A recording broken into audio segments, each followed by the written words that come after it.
But today we're going to be talking about the Florida Brigade here at the Battle of Perryville. This is kind of my bread and butter out here. I love this brigade. I researched it. It was one of the first ones I did coming out here to Perryville. So you guys get to hear that today. Now, the nucleus of the Florida Brigade would be formed up, the Florida Brigade itself would be formed up in the summer of 1862, of course, when the Confederate Army is moving from its base in Tupelo, Mississippi, onto Chattanooga, Tennessee.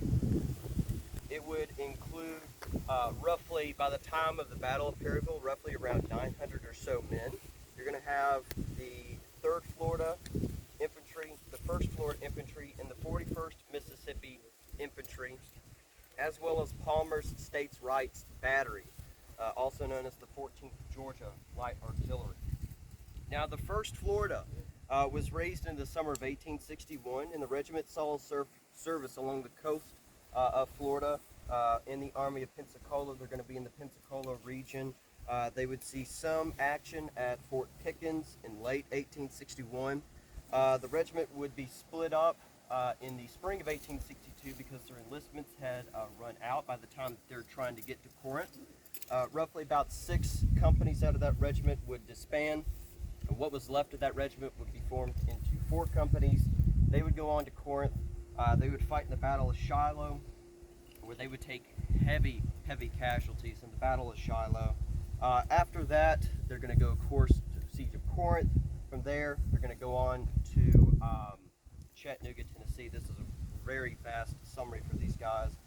But interesting enough, because of their depletion in numbers, they will have to consolidate with the 3rd Florida Battalion under the command of Captain William Miller at that point in time. The 2 units, of course, would consolidate, and they would form the 1st Florida Infantry.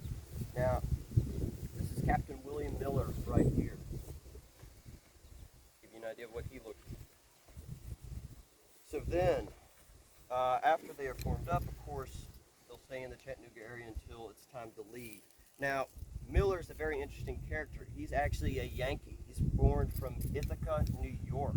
He would move down to Florida right before the Civil War. Whenever the war started out, he would side with the Confederacy. He is also a Mexican War veteran. By the time of the Battle of Perryville, the 1st Florida, because of their depletion in numbers, marching in these horrific conditions, with it being hot, there's little water, they are going to have about 167 men on the field whenever they step off to start this attack out here. The next regiment, the 3rd Florida Infantry, was raised in the summer of 1861, just like the 1st, but they would see service more or less along the coast for a long period of time. They would be moved around from Florida to Alabama, defending Mobile, Alabama, until the summer of 1862, when they're going to be called up to come up to Chattanooga to get ready to step off for this upcoming campaign. They would be commanded by Captain Daniel Byrd.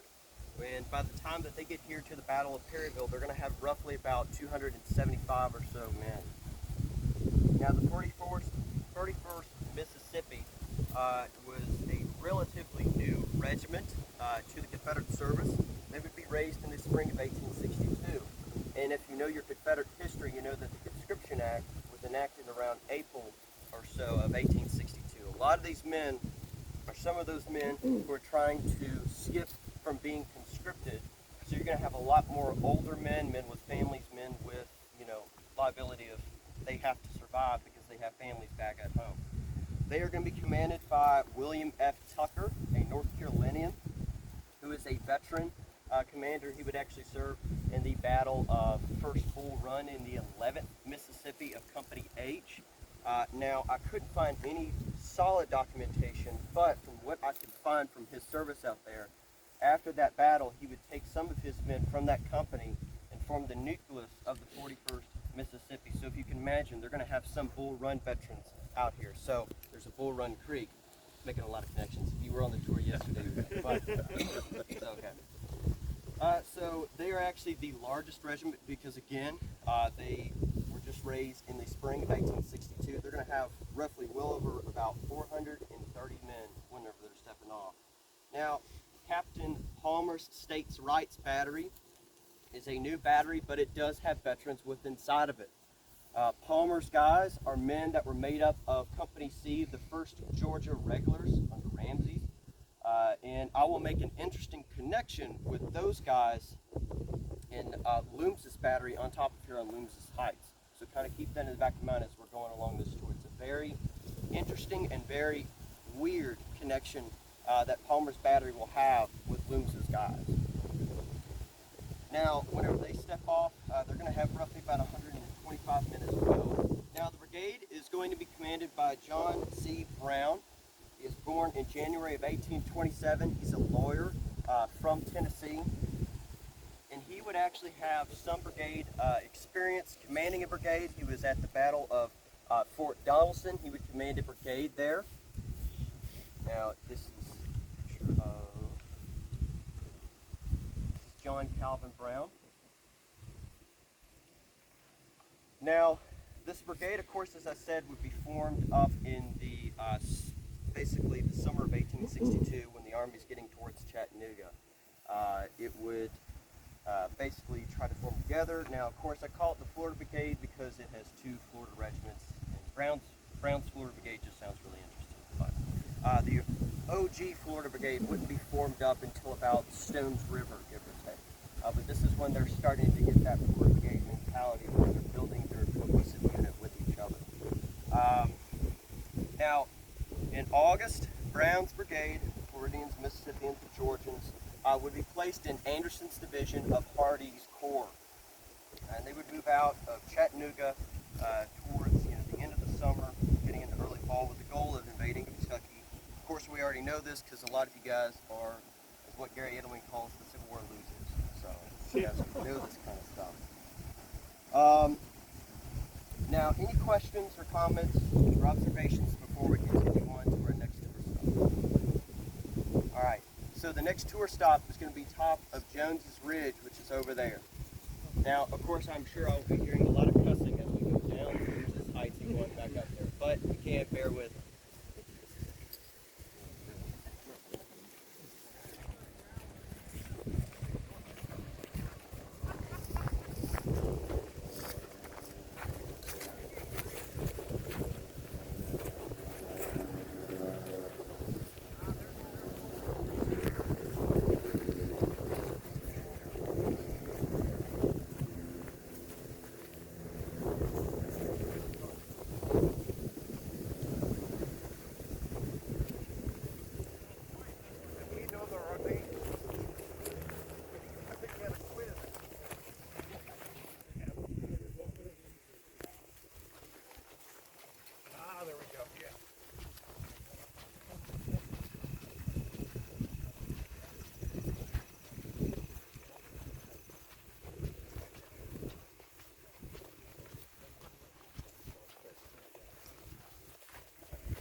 That was one of them.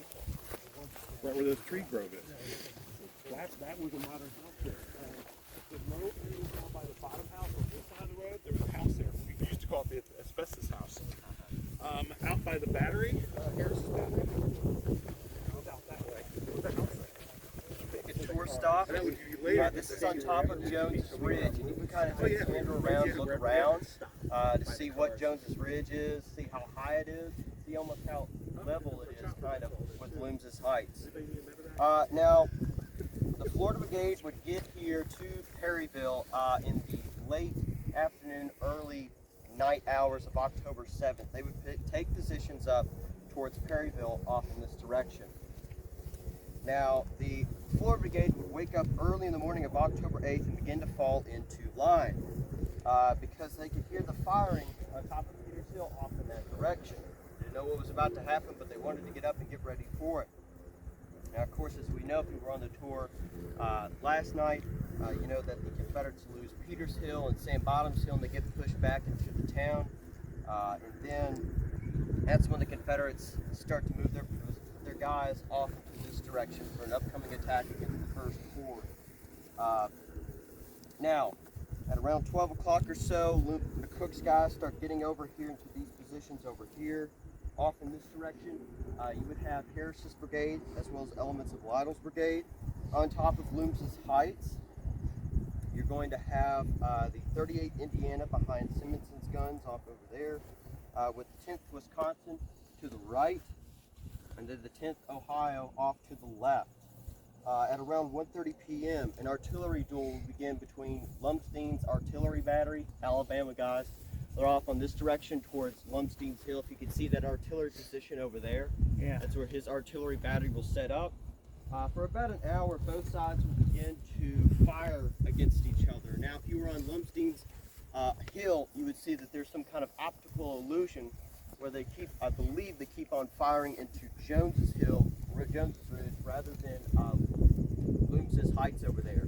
And of course, you have Loomis's artillery battery off over here as well. That's just a little interesting little fact for you. Now, at around 1:45 to 1:50, Brown's brigade will start to move forward off into this direction over here, along with Jones's brigade. Interesting thing about Anderson's division, it's made up of 4 brigades. You have Jones's as well as Brown's brigade off and over in this direction, and then you have Adams' brigade and Powell's brigade off in this direction, protecting the Springfield Pike. Just an interesting little fact for you guys. So, Colonel William Miller of the 1st Florida would write, "We advanced over a unwooded but broken ground until we were within the line of artillery fire. We halted behind a ridge with the shells going over the crest, exploding in our rear, striking up the dust in a dry plowed field." So where he's talking about is off over in this direction. They're taking cover in a field off in that direction, roughly about kind of right behind Lumstein's artillery positions across the creek. But they're trying to take cover over there. Private Samuel Pasco of the 3rd Florida, Company H, would write, but probably, perhaps, the most severe artillery fire of the war. At around 2 p.m., the Confederate attack on the right with Donelson's brigade would open up. They're going to start swinging in that direction. Now, Jones's Mississippi brigade will be the first ones to attack over here. Whenever Donelson's guys start opening up and attacking, that's when Jones's guys will cross the creek down there and start advancing up here. Jones's brigade is notorious for messing up this first attack. Jones is not actually brigade commander. The brigade commander was sick that day. Jones is the commander of the 27th Mississippi. He would take over, and he would basically send his brigade down these hills and attack up Loomis's Heights. And they will get butchered with that. They try to attack the heights roughly about 3 times, and they fail every single time to take it. Of course, those Federals up here, there's our 2 artillery batteries up there that are firing down on the Mississippians. To give you an idea of how bad it is, my ancestor, one of the many here at Perryville, Colonel Samuel Benton of the 34th Mississippi, will lose roughly 50% of their numbers in that valley down there. They get massacred. They fall back off into this direction. Now, any questions or comments or observations before we go? Who was the brigade commander that was ill? Is that Walhall? I think it was Walhall. He was very sick that morning, and so Jones had to take over. And essentially, from what I've read about Jones, during the attack, as he's sending his brigade down this valley, he's actually hiding behind a log over here, somewhere behind there. Of course, I'm sure he's just directing him, you got it, guys. That kind of stuff. You got it, guys. Jesse Appler. So Walhall ends up missing Stones River as well because his wife's sick, so we're starting to get a pattern. I think he's just like, I'm not feeling it this one, guys. I'm not doing it. He is in this army. But, all right, yes. What time of day is it? So about the time that Jones's guys start to attack, it's about 3 o'clock, give or take, probably a little bit before 3 o'clock. That attack will probably last maybe an hour, if that. Those guys, the Mississippians, just get massacred pretty quickly, and they'll retreat back down the ridge. Good question. One comment is, you talk about Jones's lack of success here. There's one positive factor that comes out of it, which you're probably going to touch on. Okay, I'm going to shut up. So at 2 o'clock when the battle really started, that was, Loomis was started there, right? Mhm. Okay, Yeah, so that's where this Loomis was the goes. first assault on Loomis. Yeah. Thank you. All right. Any other questions or comments? These are great. All right. So the next tour stop is going to be for us down that valley down there. We're going to stop where Palmer's section would actually fight over here. All right. With that, let's go ahead and get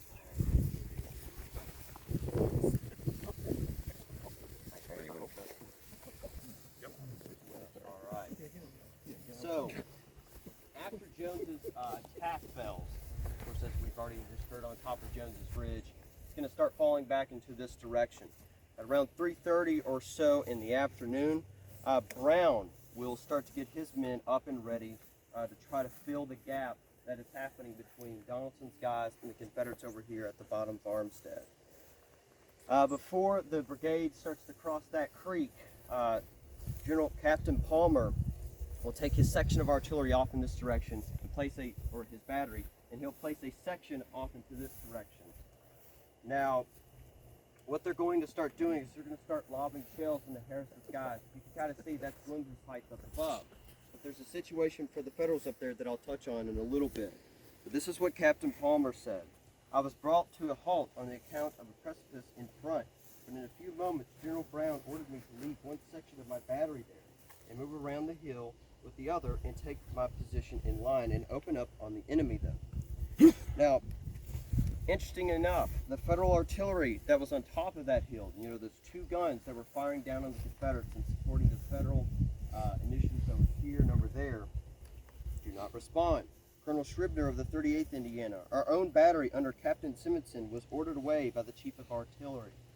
What happens is that those artillery batteries do not have any ammunition, or they have very little ammunition, and they need to get back. The problem is that most of the ammunition wagons are way back there towards Dixville Crossroads, and that's where they have to resupply. Now, with that, the Federal ammunition as well, generally speaking, for the Federal positions on top of Loomis's Heights, they're starting to run out of ammunition. They expend a lot of it on Jones's guys, as well as some of the elements over there fighting against Donaldson's men. And so that's going to plague them whenever the next Confederate attack opens up. This is Private Hupp of Simonson's battery. Our battery was left with 1 man killed, 4 horse, and 4 men wounded. We fell back on the opposite side of the road about 50 rods, or 275 from our former position. Now, with the Federal artillery, of course, leaving, those Federal regiments on top of Loomis's Heights, of course, as you already know, they have limited ammunition. They're now powerless if a strong Confederate attack comes out here. So whenever Palmer puts his section of battery right here to start lobbing shells, now they'll actually throw canister onto those Federals on top of up there. The Federals will in turn start to turn their regiments, and they'll start firing small arms fire down to Palmer's section over here. And they chew up this section so bad that Palmer will have to drag the guns away because a lot of the horses were shot down. This is what Captain Palmer says about that. We stood about within 200 yards of each other, with either line waving a parcel. In an instant, a roar of artillery and musketry. I had in my gun detachment only 17 men. I had 1 killed, 7 wounded, also 12 horses out of the 18 killed or disabled. Now he's talking about this little section right over here. Now, any questions or comments? Now, kind of build up the scene. You have Palmer's battery trying to lob some shells down at the Federals over there. He gets chewed up. They pull the guns back. This is setting the stage for Brown's guys who are going to be crossing Doctor's Creek off in that direction. I'm going to take you to the crossing that they would have moved across, getting into position. Any questions before we get over there? All right, let's get ready to head down.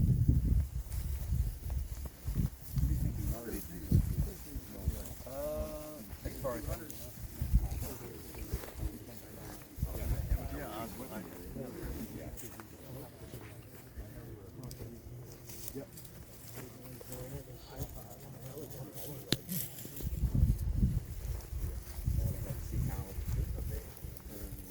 you're up there.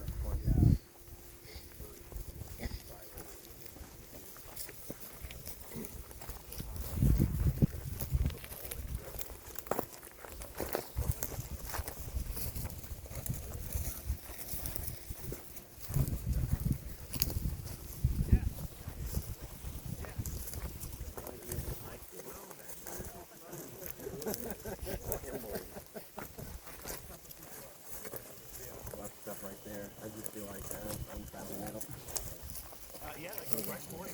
Well, not Sam Bob, Squire Bob. Henry P. Bob.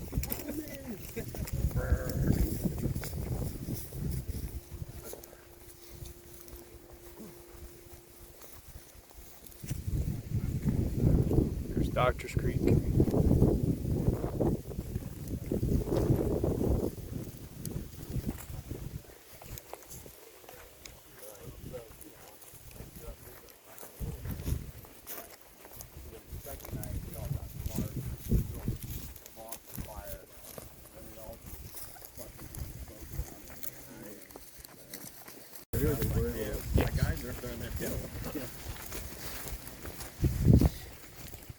So it was just the first night, that first day that they had issues with the water. Well, they had issues with water throughout the whole campaign. Other hill, and I would just see a huge line just coming up, and I would start talking. I'm like, well, just gonna have to wait. But this is generally a nice place. I mean, you can't ask for better weather out here. Yeah. And I'm sure this is a section down here most people don't usually go to. Anyways, down here. And I believe it's almost looking, Doctor's Creek as is, looks almost like it would have been back then. Of course, a little bit less water, but you know. Pretty cool. All right, so Jones's Crossing is right over here. That's where we're going to be heading.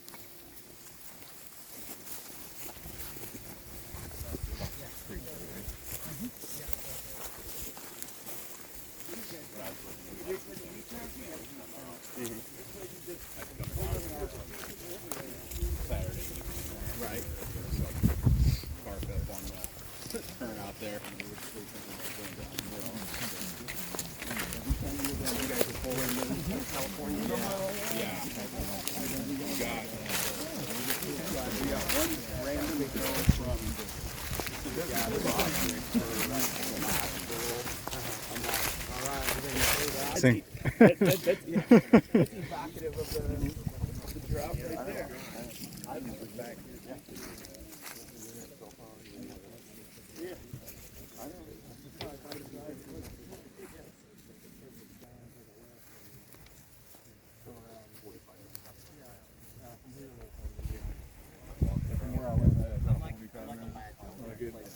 Now we're here at Jones's Crossing.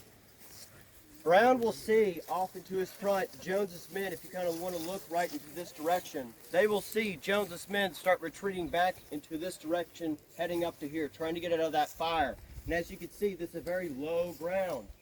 Loomis's Heights can't reach it all the way down over here.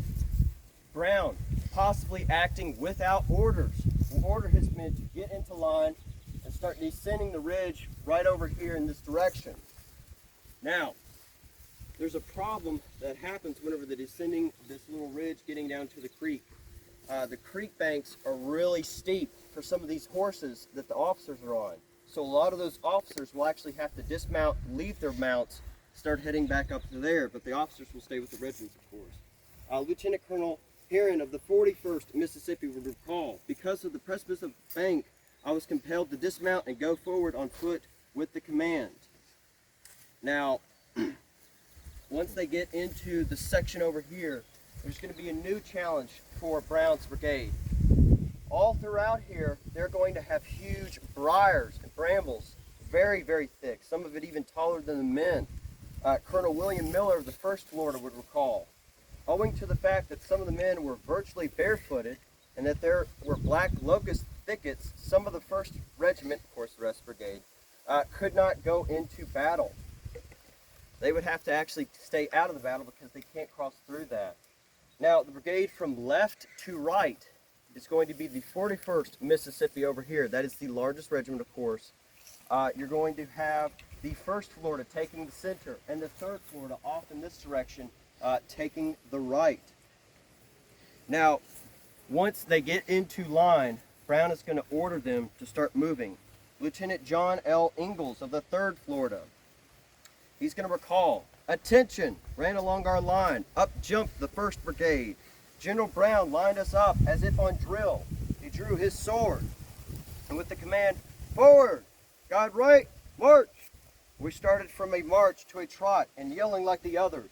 We were soon at a run, cut into brambles as high as our head, in a terrible bad order. General Brown Now this is a funny thing that I always like to point out. The 3rd Florida, because of their greenness out here, of course, this is their first real major battle, unlike the 1st Floridians. They'll actually start advancing in front of the rest of the brigade, start charging, getting ahead of the line. General Brown is a very strict disciplinarian. As soon as he sees the 3rd Florida getting ahead of the line, he's going to ride over there and starts cussing the 3rd Florida out for getting in front of the rest of the line. Now, I've tried to read some of the 3rd Florida accounts of this, and they did not recall what he said to them. They would recall General Brown stopped the whole line to get the 3rd Florida in line, cussed us for being too quick. So the 3rd Florida will have to get into the rest of the line, and the brigade will start to continue forward up to Jones's Ridge. Now that's where our next stop is before we get to really in the heat of the combat. I'm just kind of taking you guys around where they were marching, some scenes you've probably never seen here at Perryville. But if you look at Doctor's Creek, of course, that is what it would have looked like 160 years ago on October 8th. That's pretty interesting. Now, of course, I did that for you guys. I made sure it was right. I'm that kind of person. Another sacrifice, if you will. Yeah. All right. Any questions or observations while we're down here? Where do they start taking fire? They don't take fire down They here. do not take any kind of fire from over here. They not even within range. Well, they're in range, but Loomis Heights can't fire into here because one, they don't have the artillery anymore, and also the small arms can't reach over that hill. How far are we from Loomis Heights? I'd say several hundred yards. Daryl, how much would you 500 or say? 600 yards? 500 or 600. Yes. Not very far. No. Because that's the backside of where we were earlier, right? We Yeah. climbed up to, that's the backside, so then just down that sinkhole valley, and then back up to Loomis Yeah. Heights. So we're not far. I would probably say 500. 500 yards is Yeah. probably a good guess. Yeah. But yeah, you're definitely sheltered here. Yeah. That ridge line will shelter. That Right. ridge line definitely shelters. Yep. If everybody's ready, we're going to continue up to Jones's Ridge. Make the ascent again.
On top of Jones's Ridge again. Now the Florida Brigade, of course the Mississippians, are going to start advancing up over here. The Floridians, the 3rd Florida, will be off over here. You're in the general area of where the 1st Florida was at, and then off down into this direction you're going to have the 41st Mississippi. This is what Private Perry of the 38th Indiana would write. And advancing, the line of rebels had reached a ridge about 200 yards in front of the one occupied by the 38th. He's talking about this is when they finally start coming up. Of course, the Federals over here, they're starting to run low on ammunition. Keep that in the back of your mind. As soon as they get up here, that is when the firing becomes a slugfest, essentially. Brown, instead of like Jones, is going to hold his men on top of Jones's Ridge rather than attacking. I think his general idea is to try to wear down that Federal force before he generalizes an attack. And also, he's going to wait to see what the other Confederate brigades off in this direction do, as well as in this direction. Now, these men will start lying down upon the ridge or on the back slopes of the ridge, kind of give them some kind of field of cover fire when they're starting to fire down onto the men. And this is what Lieutenant Ingalls of Company D, of course, with 3rd Florida would write. Now, interesting to note, Ingalls is actually an Englishman from London, I believe, and he would actually immigrate to Florida and fight amongst the Floridians over here. right, there was a terrible din. We would now lay down, engaging the enemy, firing steadily. Lieutenant Colonel Heron of the 41st Mississippi, we were held under a most disastrous fire from the enemy behind a fence on the hill. The fence that they're talking about, you get down into that valley, it's sloping up Loomis Heights. Now, during the intense fire, Brigadier General Brown would actually be wounded. He would have to be taken from the field. This is in the opening stages of this fight. After that, William F. Tucker, because of his experience at Bull Run and also being a lot more experienced, and also his date of commissions a little bit older than the rest of these men on top of here, he would take command of the brigade. This is William F. Tucker right here. Almost as soon as he takes command of the brigade, he would also be wounded. And this is Lieutenant Colonel Huron reported that. General Brown, commanding the brigade, fell from his horse, shot through the thigh, and would soon be followed by William F. Tucker with a shot through the right arm, from which he fainted and was carried off the field by his adjutant. Eventually, a courier from the brigade staff would find Colonel William Miller of the 1st Florida and tell him, "You are now in command of the brigade." Miller's going to keep the same order on the field, try to hold the brigade on top of this ridge, slugfest with the Federals. Now it's the same also for the 3rd Florida as well. Lieutenant Colonel Church, that's within the regiment, he would be wounded from the field. Essentially what I'm trying to get at is that their officer corps is starting to take extreme amounts of hit pretty quickly.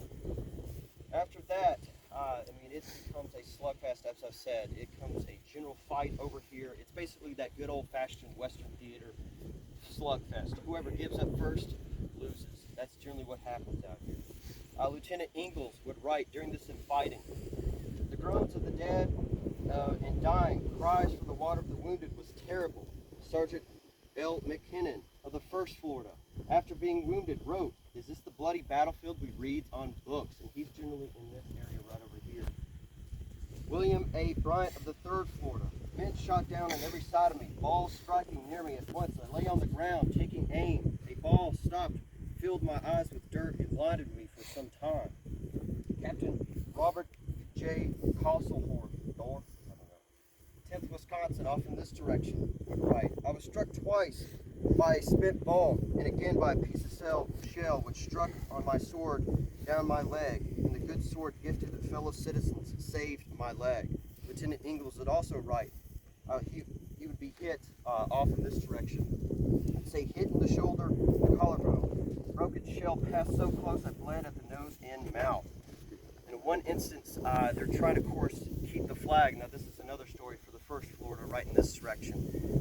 Almost their entire color guard would be shot down, trying to keep the flag up off over here. So those Federals are trying to fight doggedly to hold on to Loomis Heights. But essentially, around 4 p.m., the Federals over there on Loomis Heights and also the Confederates on tops of Jones's Ridge are starting to run low on ammunition. To give you an idea, of course, those Confederates have been in combat for roughly about 15, possibly 30 minutes, and they're starting to run low on ammunition. That's how intense the fighting between these two brigades is going to be. So for the Confederates to try to keep their maintain of fire, you're going to see officers and sergeants running along the line, trying to find the dead and the wounded, taking ammunition from them and passing it to the guys that can continue to fight and fire. Captain Kosseldorf of the 10th Wisconsin would write, "Our cartridges were expended, even those of the killed and wounded, when we received orders to march back for ammunition." And that's a little bit of a foreshadowing. Eventually, the ammunition wagons for Brown's brigade, now Miller's brigade, would start to arrive off back there. Miller would write that it was a drunken staff officer that would be late to the fight running those ammunition wagons. We're not sure. But what he would actually start doing is that because of the slackening fire of the Federals over here, what he would do is he would take elements of each regiment going back down, possibly a couple of men, back down to the ridge, getting those ammunition boxes and having to run back up to here and expending those cartridges back out to the men. Of course, as we know, the briars down there, of course, are making it very difficult for those men to get back up here, to kind of keep that in the back of your mind. So around 4:30, that's when the thing starts really getting intense up here for the fight for the Heights. The Federals, of course, they're really stretching their ammunition. They're starting to run out very late. And now Miller is going to look off to his right, off in this direction, and also to his left. He will see, this is about 4:30, getting close to 5 o'clock, a little bit before that. He's going to see the Confederates around the Bottoms farm making a huge attack, taking almost where the 50th Kentucky is. He also sees Sam Wood's brigade getting into the fight, off into this direction. What he is going to think at that point in time, it is the perfect moment for a charge. Of course, I don't really want to stop down there. You can't really see much down here. But after he gets his men well equipped, ready for the attack, this is what Lieutenant Colonel Herron of the 41st Mississippi would write. The only way out of the difficulty was up that hill and over the fence. And the fence that he's talking about is a little bit down the valley and going up over to there. Now, of course, the Federals on top of Loomis's Heights are going to slowly but surely start falling back. But the 10th Ohio is actually lying down flat upon their faces in the cornfield that's over there. They're actually going to get abandoned. They're not going to be told where to go. Now, Lieutenant Colonel Miller, which is off in this direction somewhere over here, would write, brigade moved forward over open ground towards the enemy behind a fence. As we went towards the fence, a young fellow, a boy, tried to shout his excitement, but was so greatly that he only brought out a squeak. Of course, you know, puberty and stuff like that happens. So let's give the voices The effect was electric. The shout commenced on the left and wailed along the line until it became a great roar. If you can imagine, Brown's brigade essentially begins this fight with roughly about 900 or so men, give or take. By this point, they're definitely down a couple of number, possibly 800 to 700 or so men. You can imagine 700 Confederates advancing down that valley, giving a huge rebel yell. It's going to have a huge sound effect coming up and out of that ridge up there. Now, of course, the 10th Ohio off in this direction sees that, hey, we've been left behind. This is happening in only a couple of minutes. It's not happening over a long period of time. Their colonel, Lieutenant Colonel Berkey, is going to order the regiment to stand up and fix bayonets. They're going to have to try to buy some kind of time for the rest of the regiment to get out of there. They'll try to charge towards the regiment. The Floridians and Mississippians will stop along the fence line. They'll fire one good volley at the Ohioans and send them reeling back up and over Loomis's Heights. Now, this is what Brigade Commander Miller would write. The enemy, after one volley, fled. The brigade continued on in advance. The enemy falling back before our excited boys. Any questions or comments before we make the great climb? Yes. Just one observation. Brown's usually one of these guys who just tracks lead wherever he goes. Yes. You got William Deere, you got William Chickamauga, you of course have a lot of company and generals get call him shot instead of watching. There's a lot of Confederate troops out here that take a lot of hits. I believe Bushrod Johnson, this is a quick side note, I think he holds the record for having the most horses shot underneath him at this battle. I think it was like 5 or 7. You might know the exact distance. Like, is it 5 or 7? I think it's 5. Yeah, yeah. Yeah. As much crap as what Bushrod gets during the war. Yeah. Yeah, yeah, it is accurate. The marker up there said that Steve Ford solves it. Yeah. So I mean, so how many times Jones did one or? He did about 3. Oh, 3. Try to take it, yeah.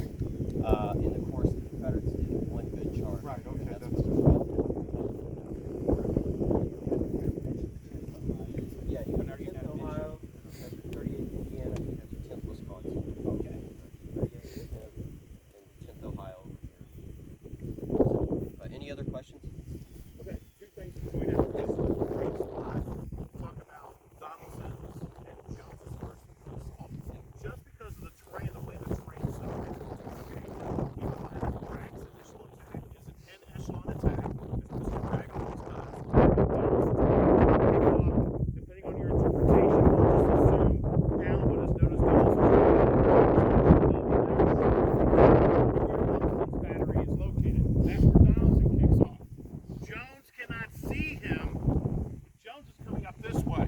So Jones is hearing the firing. Somebody asked me earlier, what's going on with Jones?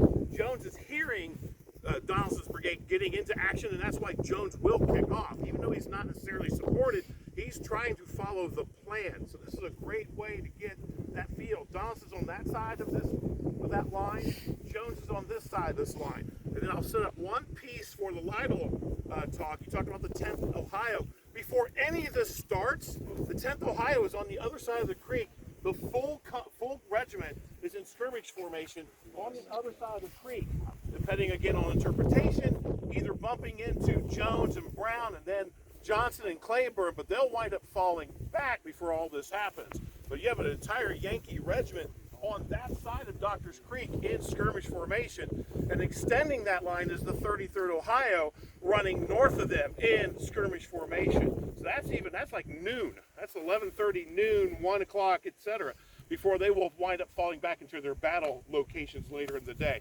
But just wanted to set that terrain up, how this terrain plays such an important role at every battle, of course, but really here in these rolling hills at Perryville. It's just amazing. Ohio was the 10th. The 10th Ohio? We'll talk about that later, Mike. I won't give that away. The Ohio troops, where they were from. Yeah, I won't give that one away. All right.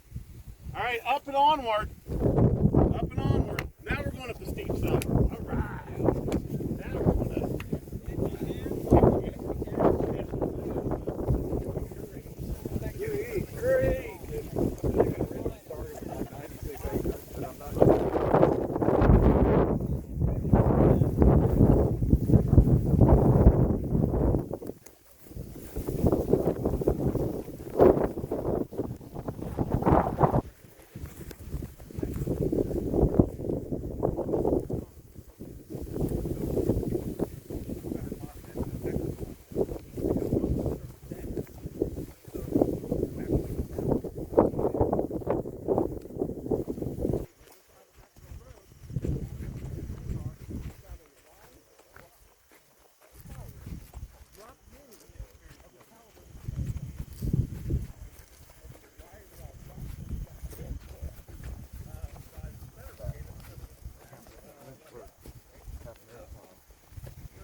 And it was mile 5, so I walked. The last 100 yards of it, I walked.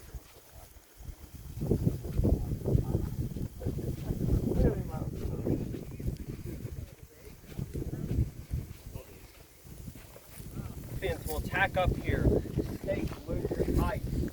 Now off to this direction, all around over here, would have been a cornfield. Now the Floridians, by this point, of course, if you can imagine, how many of you guys are pretty worn out from that little march up here, that little walk.